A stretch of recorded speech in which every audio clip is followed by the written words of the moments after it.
Bismillahirrahmanirrahim. Alhamdulillahi Rabbil Alameen. Hello, everybody, and welcome once again to the podcast Worldly Spiritual with Mark Hunter Brooks and Jabril Khalif Al Sadat. And today we're going to start off talking about a couple of things that are really mirrors of each other. We're going to talk about selflessness and selflessness. And people are like, what is the difference between the two? They're really antonyms. If you remember your old English, what is an antonym? Antonyms are two words that are opposite of each other. That's right. And then you can always look up homonyms and synonyms if you want to know the rest of it. But we're going to talk about two antonyms today, right? And I know these are words that everybody say, well, I know what this word means. I know what a selfish person is, and I know what a selfless person is. But more so, I think more of us know what a selfish person is. And we have been selfish sometimes in our lives. I know I have in mine too.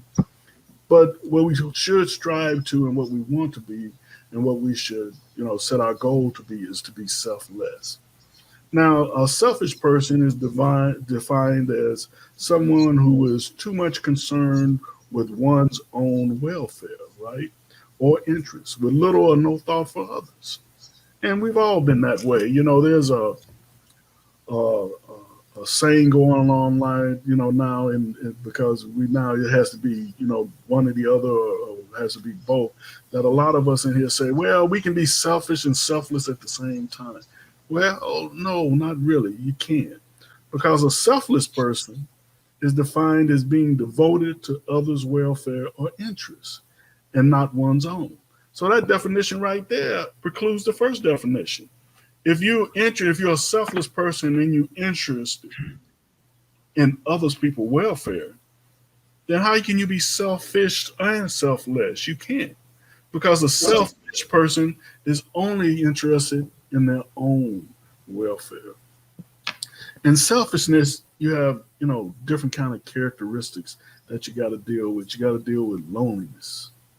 Who wants to be around a selfish person? But matter of fact, a selfish person basically love their own self. They're usually narcissistic. So you have you're alone because you have no time for anyone else. You have no space in your life to give to anyone else. You're arrogant because you think it's all about you. You think that anything that has to do with anybody else, that it doesn't center around you and your ego, then it's not important. So you don't want to hear about it. You don't want to know about it unless it has something to do with the I that's inside of you. You're prideful. You know what they say, pride goeth before the fall. You're prideful.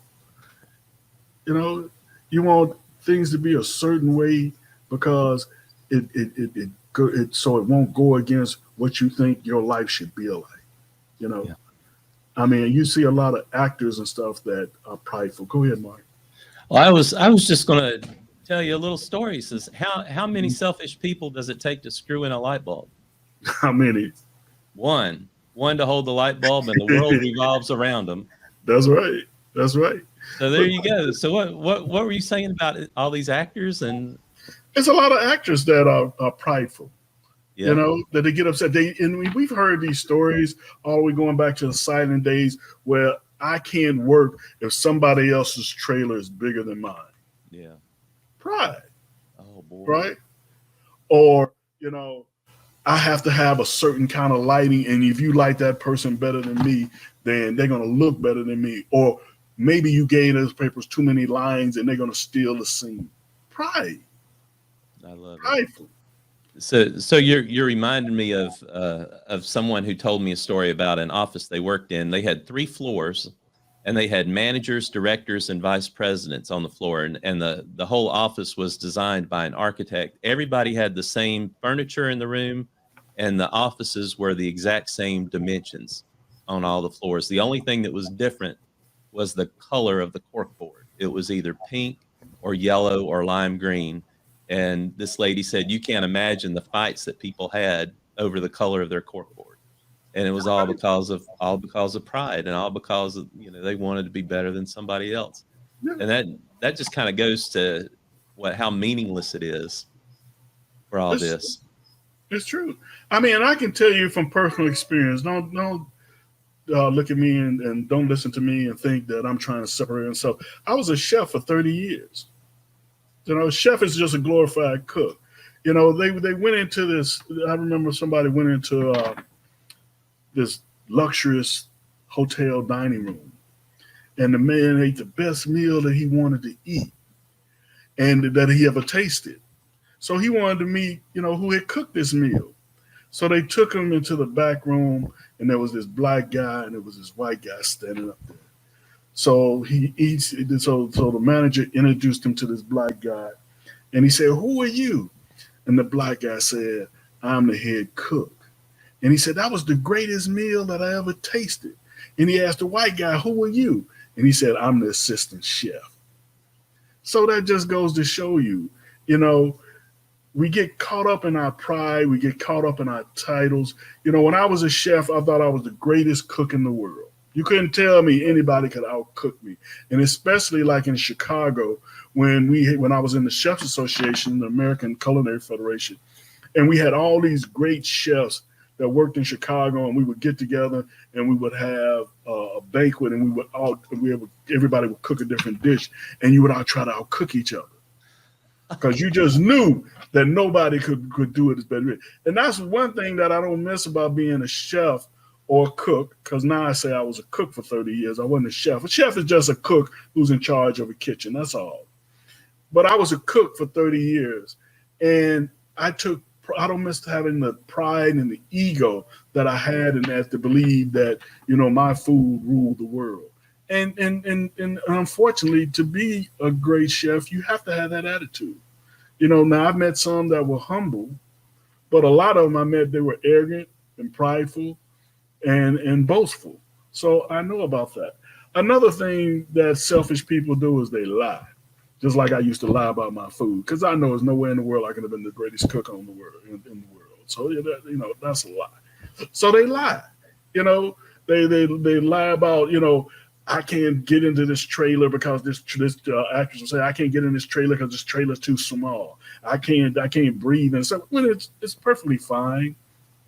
We've all seen these movies that's made about these actors and actors, but I'm not only trying to knock them. I'm just trying to give examples of what prideful people, arrogant people, selfish people, they can lie and stuff like that. And then it's hypocrisy. A lot of it goes to hypocrisy. You know, a chef will go over there and say to another chef, "Your food sucks. It's nasty." But then they'll taste a dish and they want to go steal the recipe of the dish. But they tell them that the dish is bad, but even though they know it's good, they want to steal it, tweak it, and use it in their own restaurant. Hypocrisy. And then last but not all, it's greed. Matter of fact, I could have given you the Christian seven deadly sins. It's greed. A lot of people, right now, on the Forbes billionaires list, the richest people in the world, they say there are billionaires who look on that list to find out who is in charge, who's a little bit higher than they are, or if they went up or went down on the list from the previous list for greed. After the first $1 billion, does it really matter? Do you need 100 and almost $200 billion like Jeff Bezos? God bless his soul. Or $178 billion like, Bill Gates, who used to be the richest man in the world for 20 years. And now I think poor Bill is down to 4 because he only has $178 billion. I hope he be able to make it on that a little bit. But it's greed. Greed permeates us, it motivates us. It makes us selfish. It makes us do things that we normally wouldn't do if we lived in the light and the brightness of Allah, of our Creator. Yeah. Well, and I'd like to say a little something about community as well. And it's one thing to be selfish, but what you're doing is impacting the community, the people around you. When you're others centered, when you're thinking about other folks, you're actually building up the community. When you talk about Jeff Bezos having $178 billion or whatever the number is, that's all his. That's not in the community. That's money that's been taken out of the community, and wealth and the ability to do things. But if you're others centered, that money's been all spread all around. You may not have a lot of money in terms of physical wealth, but you could have a lot of money in terms of goodwill and the positive reputation that you have among the people. And I just wanted to make one point with all this stuff, talking about community and selfishness and being others centered as opposed to self centered, is if there's a bad situation that happens in the community, or the economy collapses or whatever, you may have money, you may have resources that other people don't have, and you may be able to sit back and look at all these other people suffering all around you. But what happens when you run out of money? What happens when you run out of the resources and you have to rely on other people to help you out? What do you think they're going to do if you haven't helped them when they had a time of need? Do you really expect them to help you? And do you really expect to be able to ride out, some of these situations that people have talked about, that could be happening? Yeah. So it's great to be, if you want to say, have the money and the resources and the power and the influence and the celebrity and the wealth and stuff to do all this stuff. But when you come down to thinking about it, it's all about you, and it's not about the people around you. And you can have a whole heck of a lot more fun, working and playing and enjoying the other people around you in the community. And that's what being other centered is, as opposed to, or being selfless as opposed to selfish does. Matter of fact, later on, I have a story about community that I want to tell that I think you'll be interested in. Okay. But on the other side of selfishness, what do we have? We have selflessness. It's a different. They sound almost similar, but it's a different. They're not synonyms or antonyms. Selflessness. And selflessness is giving of oneself in the serving of others, and the giving of oneself in being served by others. Because as you want to be a servant, or as we say in Islam, Abdullah, a servant of God. If you want to be a servant, you have to be able to accept being served too. You can't say, okay, I'm going to help everybody out. But when you in help, you say, no, don't help me out. That goes against that goes back to pride. Your pride won't let yourself be able to open your arms and accept service from other people. So you have to do it. It's a complementary way of living your life. You have to be of service, but you have to also, when you need help, let people serve you also. You can't be prideful in that. And you have to be selfless, because being selfless produces kindness, right? It produces confidence. Because if you out serving people and you helping people, you feel better about yourself. You feel better about what you're doing. And people can see that in you. It builds trust. People trust you. People say, oh, Mark is always helping people out. Mark's a good guy. I trust what Mark has to say, because he does things for other people regardless of what happens to him, what about himself, whatever things come to him. And the biggest thing about it is love. And we have talked about that before. You have to have love. That old saying, it might be a cliche, but that doesn't mean all cliches are bad. Love is what makes the world go round. Love is what Jesus talked about. Peace and blessings be upon him. You have to have love in this world. Mm-hmm. Love is truly can outstrip anything.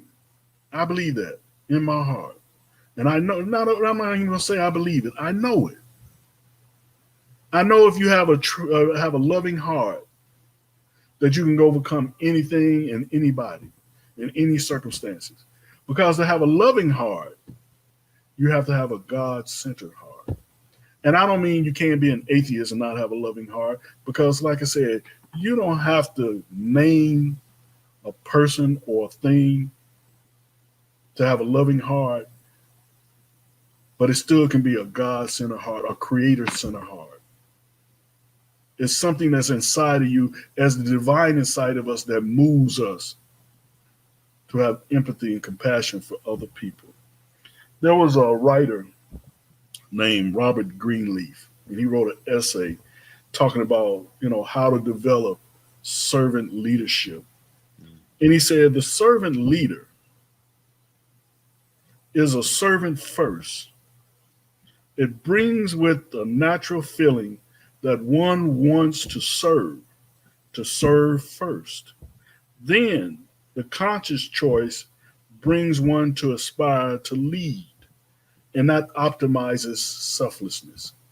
Because if you have somebody who want to lead first, most time they want to lead for selfish reasons. Mhm. You know, most times the person who is a leader first needs to feed on an unusual power drive, like a lot of our politicians, you know, or they want to acquire material possessions. Usually it's both.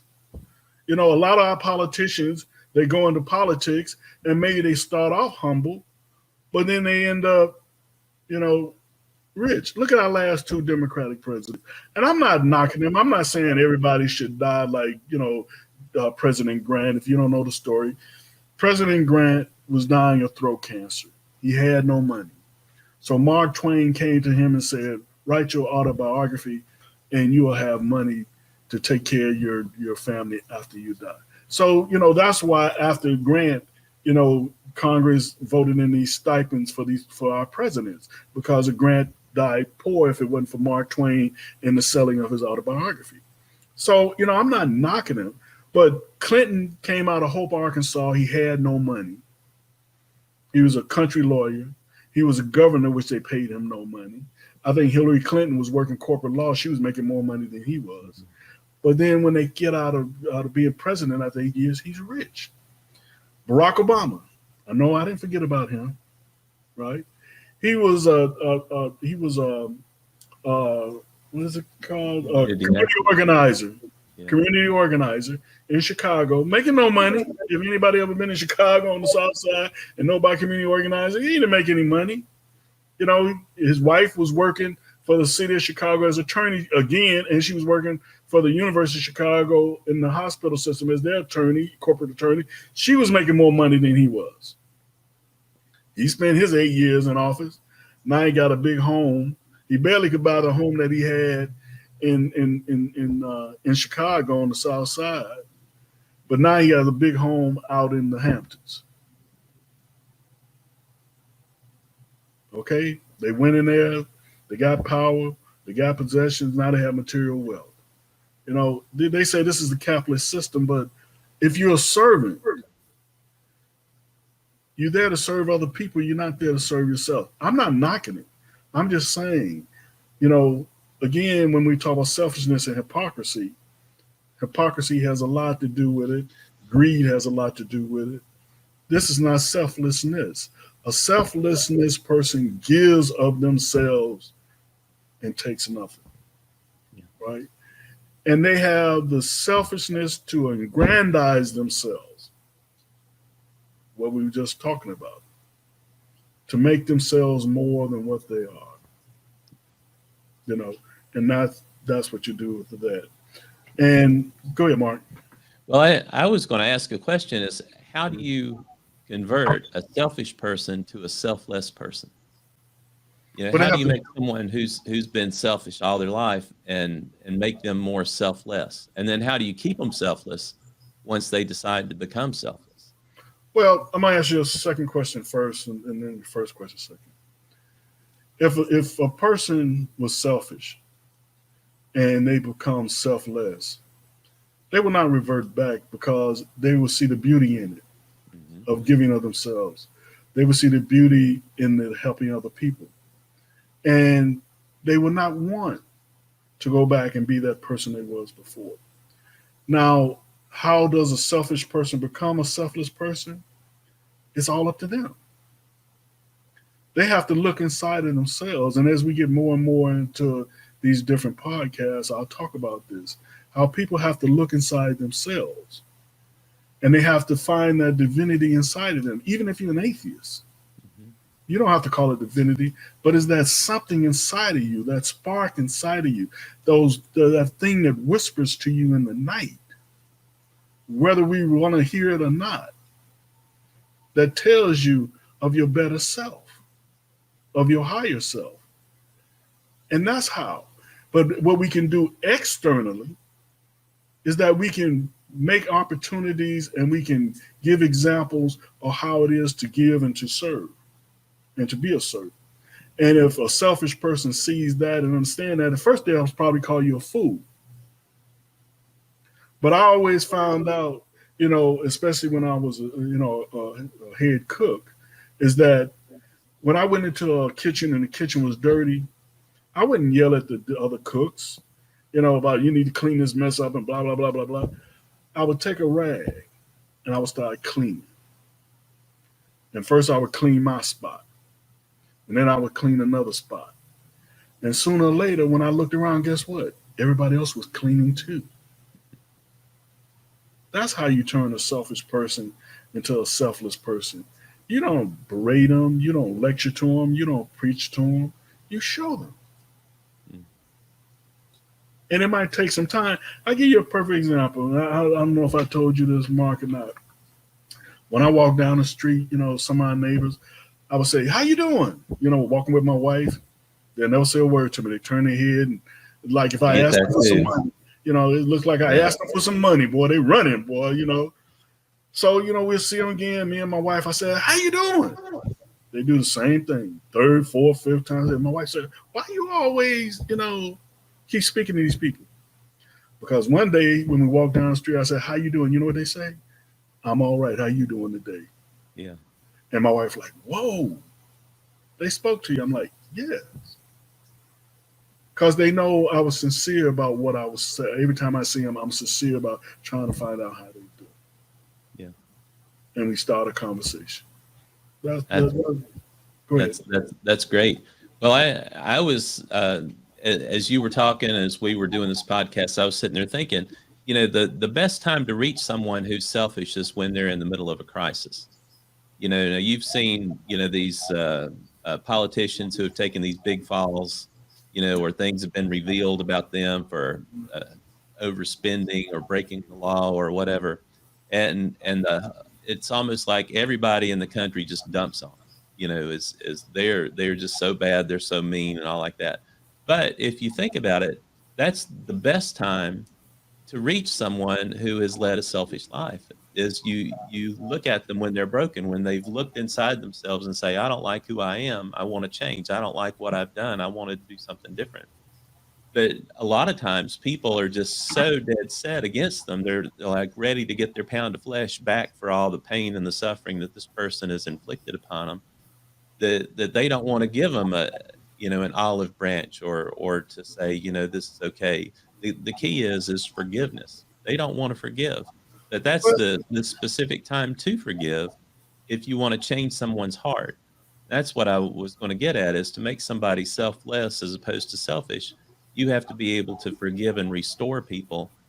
And when they've reached that crisis point and they've expressed the desire to change and be different, you've got to be able to say, I forgive you. You're not going to avoid the consequences for what you've done, but I forgive you and I want to restore you to have some reputation in the community.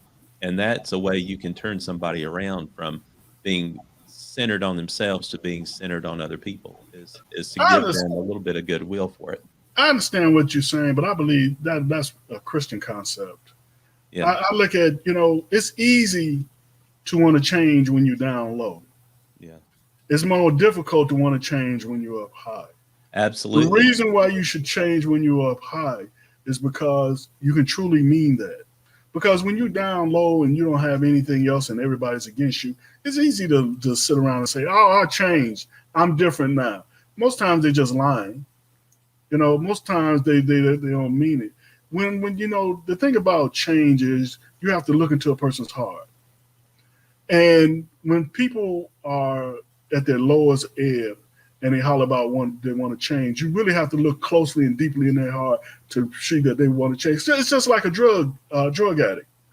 A drug addict will always, when they get to their lowest point, will always say they want to go straight. Mm-hmm. I've dealt with drug addicts ever since the 60s. And as soon as you go there and you help them and you try to get them straight and stuff like that, and they clean up, guess what? As soon as they clean up, guess what they go back and do? Go back and do the same thing. I've Yeah. had a lot of drug addicts break my heart. I'm talking about in my family. Mm-hmm. Break my heart. And it's not only me. You know, you can talk to anybody who deals with drug addicts. You know, they do it over and over again. You get them straight, you get them a job, they look like they're doing right, and as soon as they're doing right and they up on their feet, they go back and do the same thing. And when they down low again, they beg you to give them help, and they tell you they're gonna turn all right. They even start quoting the Bible to you. You know, I'm not, and don't tell, and I'm not hard hearted, and I'm not trying to be, you know, to push that away. But I'm just saying, I try to catch people when they're up high instead of they're too low, because when you're too low and you don't have anything to lose, you're willing to grasp on to anything, anybody, until Mm-hmm. you get back up high again. So Yeah. that's it. But I want to read this story to you. You talk about community, right? You tell you the story. Okay. Okay. See, there was this four towns, right? And each town, you know, they had people starving to death. You know, and each town had a bag of seeds. So in the first town, no one knew what seeds could do. No one knew how to plant them. So guess what? Everybody starved. So in the second town, one person knew what the seeds were and how to plant them, but did nothing about it. For, you know, one reason or another, he just like, screw it, I'm not going to tell everybody. So again, everybody starved. So in the third town, it was one person who knew what the seeds were and how to plant them. And he proposed to plant them in exchange for being the ruler or the king. All the people ate, but guess what? It was a totalitarian system. In the fourth town, one person knew what seeds were and how to plant them. He not only planted the seeds, but he taught everyone the art of gardening. All ate and all were free and empowered. Yeah. That shows you the difference between being selfish and selfless. And that last story is what Jesus said, right? You know, not only teach people how to fish, teach people how to become fishers, to become Yeah. fishermen. You know, that's what you need to do. And so that shows you the difference between selfishness and selfless. It is as simple as the difference between those who like, you know, those who take and those who give. That's what we're talking about. You know, we're talking about the difference between those who take and those who give. And you're talking about, you know, I read it says, people that know they are important think about others. And it says, people that think they are important think about themselves. And that's the difference between the two. And, you know, selfishness means lacking consideration for other people and a preoccupation with one's own pleasure, profit, and welfare. Selflessness means having little or no concern for oneself, especially in regards to money, fame, and position. Selfishness is a negative quality discouraged by many religions. Selflessness is a virtue encouraged by all religions. Being selfish is selfish people always put their own needs ahead of others. Selfless people put other needs ahead of their own. You know, actions may be caused by the lack of empathy or compassion when you're selfish. But when you're selfless, actions are always motivated by empathy and compassion. Mm-hmm. So that's the difference between the two, and that's why, you know, we have to understand it and stuff like that. And the last thing I'm gonna give a story about the son in the cave. Right, one day, the son in the cave struck up a conversation, and the son had trouble understanding what dark and dank meant. And the cave didn't quite get the hang of light and clear. So they didn't understand, you know, okay, where, you know, each one of you people, you know, each one of us lived at, right? So one day they decided to change places. Hmm. So the cave went up to the sun and said, "Oh, I see this is beyond wonderful. Now come down and see where I've been living." The son went down to the cave and said, "Gee, I don't see any difference."